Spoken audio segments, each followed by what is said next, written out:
Alors, la question de cette dame vient à pic. Bonsoir, Tata. Explique s'il te plaît le fait que chaque rapport sexuel avec mon homme, le sperme sort toujours à chaque fois. En fait, c'est une question pertinente parce qu'elle revient tellement.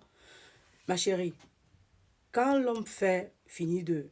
Je vais dire verser parce que cette vidéo risque de ne pas être acceptée sur les autres plateformes. Quand un homme verse dans la femme a déjà d'abord ses sécrétions à elle. C'est pour ça que quand vous entrez faire, tu es mouillé, que c'est, il aime quand tu es mouillé, c'est bon. Donc quand il verse dedans, son sperme à lui pas trouver ton liquide à l'intérieur. Ça mouille, ça rend ça liquide, ça rend son sperme qui était peut-être lourd, liquide, et un peu sort. Ce n'est pas tout qui sort. Et c'est normal que ça sorte. Surtout si après ça, tu te lèves directement.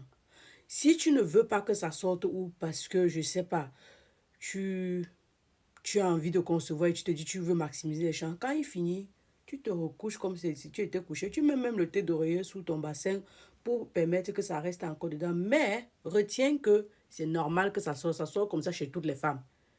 Et que quand ça sort, ça ne veut pas dire que tout est sorti. Tout ne peut pas sortir. Et même si c'est que c'est 3 quarts qui est sorti, le 1 quart là peut enceinte parce que les spermatozoïdes, surtout garçons, sont très rapides. À peine c'est à tomber dedans. Si tu étais en période ovulatoire, ils ont déjà traversé. Mais si tu n'étais pas en période ovulatoire, ils ne vont pas traverser parce que déjà la glaise cervicale qui est là-bas au niveau du col de l'utérus est compacte, ça ne les laisse pas passer. Mais si tu étais en période ovulatoire, ne t'inquiète pas, ça va courir. J'entends souvent les gens dire que non, c'est un problème, c'est parce que tu as le ventre qui chauffe. C'est un type de maladie diagnostiquée en Afrique comme ça. Ça n'est, ma chérie, c'est normal. Il n'y a pas de ventre qui chauffe sur ça, ça sort sur tout le monde. Si tu finis maintenant, donc si on te met un liquide dans les fesses, tu te lèves, ça va se verser, non? Ça va tomber, non? C'est normal, non? Est-ce que c'est opaque? C'est un liquide. C'est normal que ça tombe. Maintenant, il y a un truc, c'est qu'il y a des femmes qui ont un vagin pas creux, qui ont une partie intime pas creuse. D'autres ont vraiment creux. Donc, ce qui fait que non. Même si on verse comment, pour que ça coule, il faut vraiment du temps ou il faut même pas, ça va couler un peu, un peu. Mais ce qui est sûr, ce qu'il t'a donné là, il faut que ça sorte, ma chérie. Il t'a quand même mis ça à l'intérieur, ce qui est sûr. Il faut que quelque chose coule. Il faut que ça coule.